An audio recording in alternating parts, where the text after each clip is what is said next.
Basic components of ecosystem. वैसे हमने ये देख लिया है कि अलग अलग जो कंपोनेंट्स हैं वो क्या क्या हैं, लेकिन फिर भी एक आइडिया हम डिस्कस करते हैं यहाँ पे। Interaction of biotic and abiotic component result in physical structure. जो एक स्ट्रक्चर बनती है इकोसिस्टम की, उसके अंदर बायोटिक और एबायोटिक कंपोनेंट का इंटरेक्शन बड़ा जरूरी है। मतलब जो ऑर्गेनिज्म है वो एक दूसरे पे भी डिपेंडेंट होने चाहिए और साथ में अपने एनवायरनमेंट के ऊपर भी डिपेंडेंट होने चाहिए। Identification and enumeration of species gives its species composition. तो जो आइडेंटिफिकेशन मतलब पहचान होती है अलग अलग स्पीसीज की, और यू इन्यूमरेशन का मतलब है उनकी संख्या का पता करना। तो जब स्पीसीज की पहचान करते हैं, उनकी संख्या का पता करते हैं, तो उसी से हमको जो स्पीसीज कंपोजिशन है कि किसी भी इकोसिस्टम में कितनी प्रकार की जो स्पीसीज हैं वो पाई जाती हैं, तो उसका एक आइडिया हमको मिल जाता है। स्ट्रेटिफिकेशन क्या होता है, ये भी कंपोनेंट में आ जाता है इकोसिस्टम का। Vertical distribution of different species occupying different level.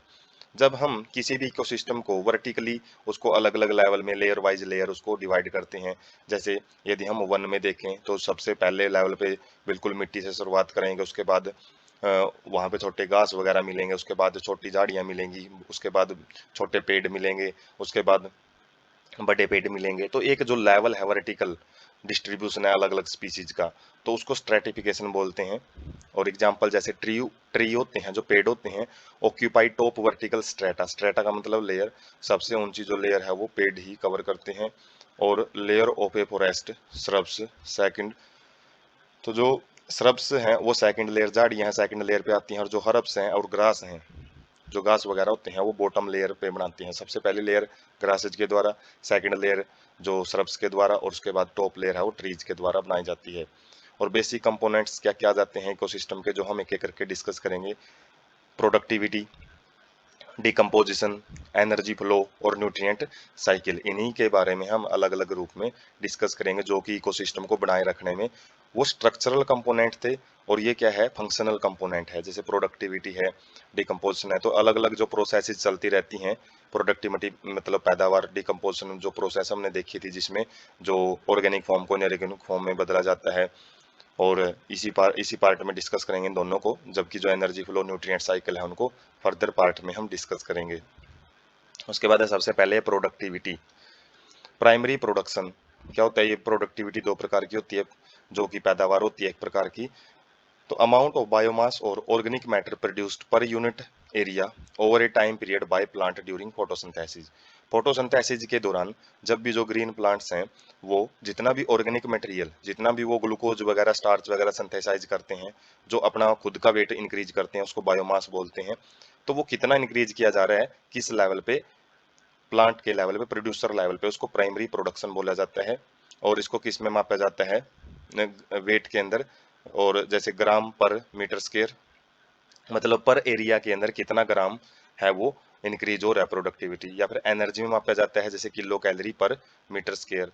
तो हम अलग अलग तरीके से इसको माप सकते हैं। 1 नंबर क्वेश्चन यहाँ से आ सकता है कि प्रोडक्टिविटी को जो मापने की यूनिट क्या होती है, और ये प्रोडक्शन को है प्रोडक्टिविटी को।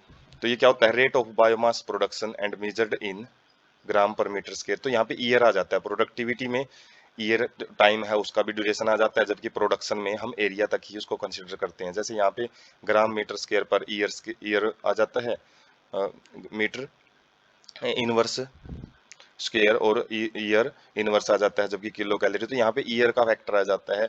और होता ये भी प्रोडक्शन ही है। टाइप क्या होते हैं प्रोडक्टिविटी के, प्राइमरी प्रोडक्टिविटी दो टाइप होते हैं इसके भी आगे, gross primary productivity and net primary productivity, जिसको जीपीपी एनपीपी बोलते हैं।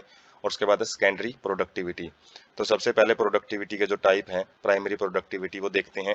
Rate of production of organic matter produced during photosynthesis. जो ऑर्गेनिक मैटर प्रोड्यूस किया जाता है प्राइमरी लेवल पे, जो प्राइमरी लेवल होता है, प्रोड्यूसर प्रोड्यूसर क्या करते हैं, फोटोसिंथेसिस। और फोटोसिंथेसिस में जो भी ऑर्गेनिक मैटर प्रोड्यूस किया जाता है उसी को हम क्या बोलते हैं, प्राइमरी प्रोडक्टिविटी। टू टाइप इसके जो हमने पहले नाम देखे थे उनके बारे में पढ़ते हैं। जैसे जीपीपी ग्रोस प्राइमरी प्रोडक्टिविटी, ये क्या होता है, rate of production of organic matter during photosynthesis. Photosynthesis के टाइम पे जितना भी ऑर्गेनिक मटेरियल एक बार प्रोड्यूस होता है उसको ग्रोस मतलब कुल टोटल जितना भी मटेरियल प्रोड्यूस होएगा वो ग्रोस में आ जाता है। और इसमें से कुछ अमाउंट है वो प्लांट के द्वारा खुद यूज कर ली जाती है रेस्पिरेशन में, जो मतलब वो ग्लूकोज का ऑक्सीडेशन करता है, खुद एनर्जी, थोड़ी एनर्जी खुद के लिए बनाएगा वो, और उसके बाद जो एनर्जी बच जाती है जो वो हर्बीवोर को बेचता है, तो वो आ जाती है नेट प्राइमरी प्रोडक्टिविटी, जैसे अवेलेबल बायोमास और कंजप्शन टू हर हेटेरोट्रोप्स। तो ये वो बायोमास होता है प्लांट के अंदर जो कि हेटेरोट्रोप्स के द्वारा कंज्यूम किया जा सकता है, उसमें हर्बीवोर्स भी आ सकते हैं, डिकम्पोजर भी आ सकते हैं। तो gross primary productivity minus respiratory loss, तो इसको कैसे निकाला जाता है, जो ग्रोस प्राइमरी प्रोडक्टिविटी टोटल बनता है उसमें से जो रेस्पिरेटरी लॉस है जो प्लांट अपने खुद के लिए यूज करता है, जैसे GPP minus R equal to NPP, तो यहाँ पे एक फार्मूला बन जाता है इसका, annual NPP of whole biosphere is approx 170 billion ton dry weight of organic matter. तो जो प्लांट्स होते हैं, जो हमारा टोटल बायोस्फीयर है, जैव मंडल है, उसके अंदर जो नेट प्राइमरी प्रोडक्टिविटी है वो कितनी प्रोड्यूस होती है, लगभग एक साल में 170 बिलियन टन, मतलब 170 अरब टन, टन में भी 1000 किलो आ जाते हैं। इतना सारा जो मटेरियल है फोटोसिंथेसिस के द्वारा, ड्राई वेट, और ये इसमें से वाटर तो निकाल ही रखा है, यदि वाटर इसमें ऐड करें तो काफी सारी मात्रा वो बढ़ सकती है। तो इतना सारा ऑर्गेनिक मैटर है वो हर साल प्रोड्यूस करते हैं जो ग्रीन प्लांट है। Productivity ocean are only 50 billion ton, जबकि जो इसमें से यदि हम देखें जो ओशियन के अंदर कितनी प्रोडक्टिविटी है वो 55, मतलब 55 बिलियन टन ही है, बाकी जो बच गया वो टेरेस्ट्रियल है। सेकेंडरी प्रोडक्टिविटी क्या है, rate of formation of new organic matter by consumer, consumer जो भी प्रोडक्टिविटी बनाते हैं, नए नए जो सब्सटेंस बनाते हैं, जैसे ग्लाइकोजन बनाते हैं हम, प्लांट को खाने के बाद जो स्टार्च टूटता है ग्लूकोज बनाता है, और ग्लूकोज के बाद हम ग्लाइकोजन जो बनाते हैं वो सेकेंडरी प्रोडक्टिविटी में आ जाता है।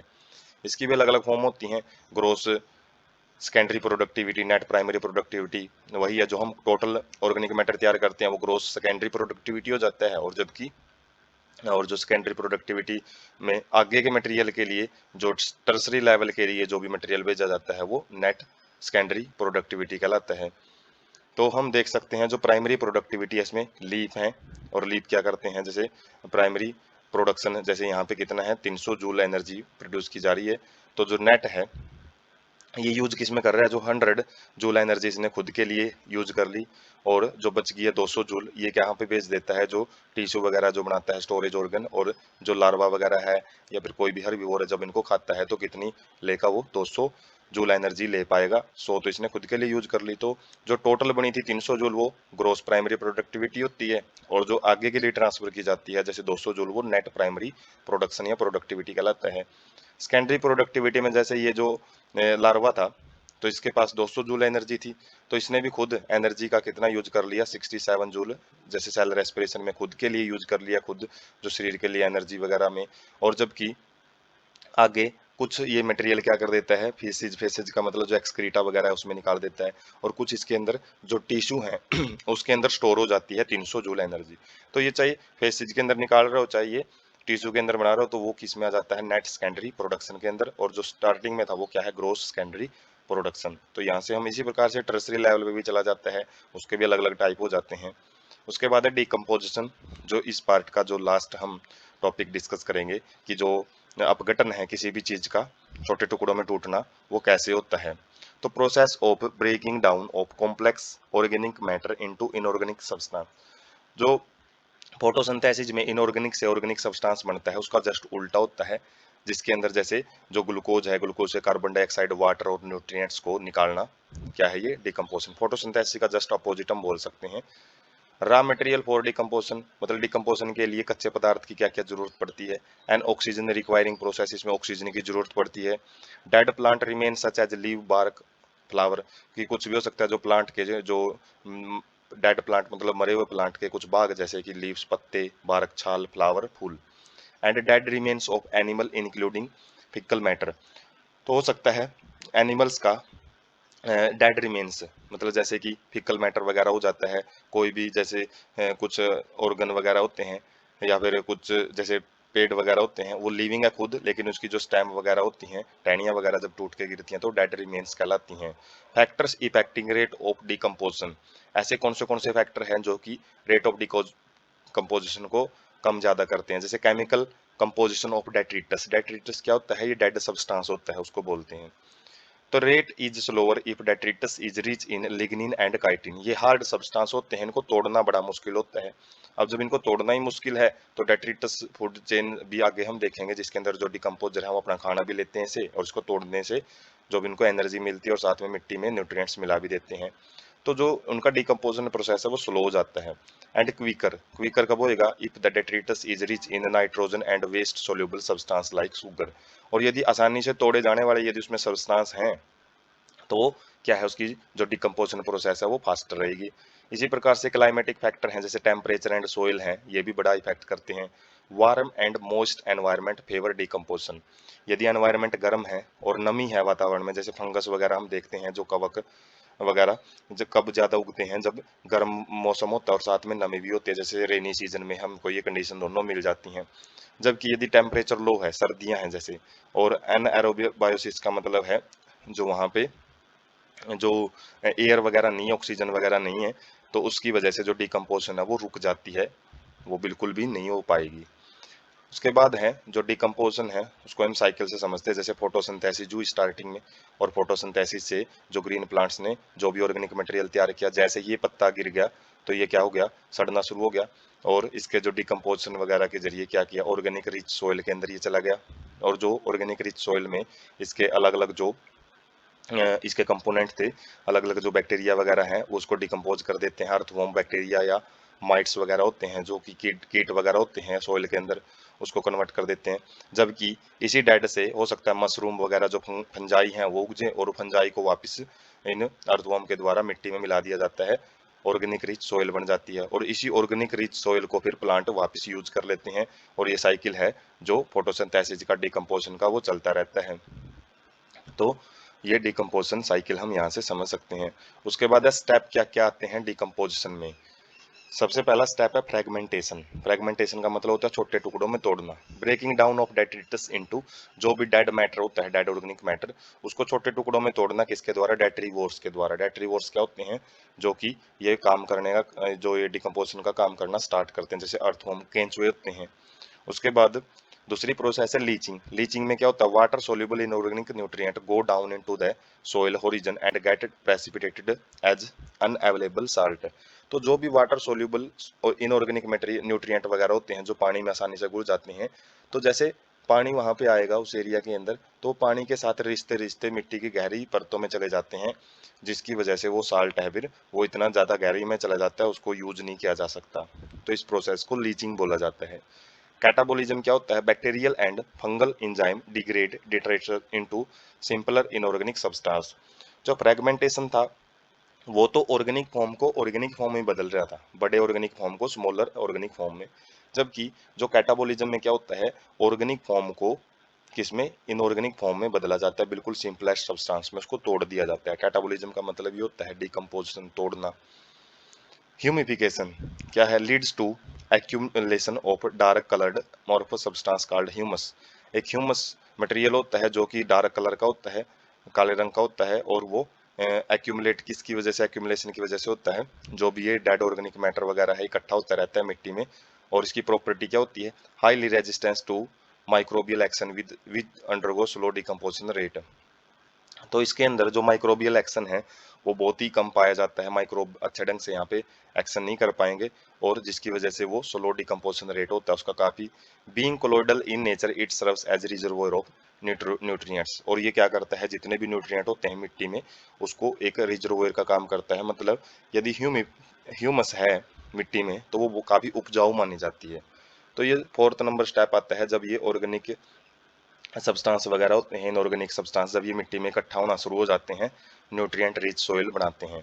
उसके बाद लास्ट स्टेप जो मिनरलाइजेशन। मिनरलाइजेशन में क्या है? ह्यूमस को फिर फर्दर डिग्रेड किया जाएगा कुछ और माइक्रोब्स के द्वारा और सूक्ष्म जीवों के द्वारा, और जिसमें से फिर इनऑर्गेनिक न्यूट्रिएंट को निकाल लिया जाता है और उनको मिट्टी में मिला दिया जाता है। तो ये 5 स्टेप में डिकम्पोजिशन होता है, और इन्हीं 5 स्टेप को हम एक स्लाइड से समझते हैं। जैसे सबसे पहले जो रॉ मटेरियल डिकम्पोजिशन का कुछ भी हो सकता है, वो कोई भी जीव हो सकता है, जैसे गिलहरी है, कोई भी पेड़ हो सकता है। और जैसे ये दोनों गिरते हैं, जैसे पेड़ है वो भी गिर गया, गिलहरी है या चूहा है वो भी, वहां पे डेथ होगी उसकी, तो उसको क्या किया जाएगा? मतलब सेनिसेंस मतलब बुढ़ापे के अंदर जब इनकी लाइफ स्पैन पूरा हो जाता है तो इनकी डेथ हो जाती है। डेथ होने के बाद इनको फ्रेगमेंटाइज किया जाता है, छोटे छोटे टुकड़ों में तोड़ना शुरू कर दिया जाता है। उसके बाद जो कैटाबोलिज्म है उसके अंदर अलग अलग टाइप के जो माइक्रोब्स वगैरह होते हैं, तो उनको जैसे केंचुए वगैरह भी इसमें सो कर रखे हैं, जो कि फ्रेगमेंटेशन वगैरह करते हैं, लेकिन कैटाबोलिज्म माइक्रोब्स के द्वारा किया जाता है। उसके बाद लीचिंग, लीचिंग में क्या होता है कि काफी सारा जो इसमें से वाटर सोल्यूबल सब्सटेंस है वो पानी के द्वारा मिट्टी के अंदर रिसता हुआ चला जाता है, और जो भी मटेरियल ऊपर बच जाता है जो रिसने लायक नहीं है, तो वो एक ह्यूमिफिकेशन बनाता है, ह्यूमस बनाता है, और ह्यूमस के अंदर फिर इसको फर्दर डिकम्पोज किया जाता है। ब्लैक कलर का है, देख सकते हैं, इसमें ऑर्गेनिक मटेरियल ज्यादा है। उसके बाद इसको और ज्यादा छोटे टुकड़ों में तोड़ा जाएगा तो ये बिल्कुल मिट्टी बन जाता है, रेत बन जाता है, और इसी रेत को फिर अलग से जो प्लांट है एब्जॉर्ब कर लेते हैं। उसके बाद उनकी जब डेथ होती है तो ये साइकिल चलता रहता है। ऐसा नहीं है कि एक यूनिडायरेक्शनल फ्लो है, इसके अंदर जो साइकिल है वो कंप्लीट होता है। तो एक बार जो ऑर्गेनिक मैटर को इनऑर्गेनिक में, फिर इनऑर्गेनिक को ऑर्गेनिक में, इस तरीके से कन्वर्जन किया जाता है एनर्जी फ्लो से।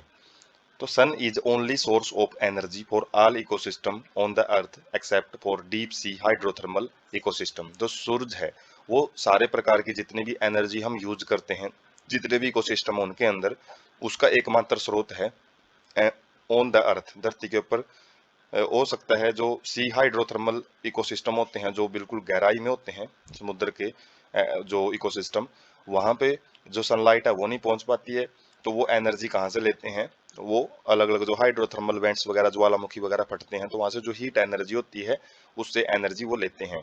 तो कई बार पूछ लिया जाता है कि ultimate source of energy on earth क्या है, वो है सन। सारी फूड चेन का जो सन ही है ultimate source of energy. Photosynthetically active radiation, जिसको PAR बोलते हैं शॉर्ट फॉर्म, ये कई बार पूछ ली जाती है, is less than 50% of incident solar radiation. जितनी भी सोलर रेडिएशन धरती पे गिरती है उसका केवल 50% ही फोटोसिंथेटिकली एक्टिव रेडिएशन का मतलब फोटोसिंथेसिस उस रेडिएशन से हो सकती है। मतलब पूरी सनलाइट से फोटोसिंथेसिस नहीं हो सकती, उसमें से केवल एक ऐसा रीजन होता है वो 50% ही पाया जाता है जो फोटोसिंथेसिस करवा सकता है। Plants and photosynthetic bacteria autotrophs capture only 2 to 10% of PAR to make food.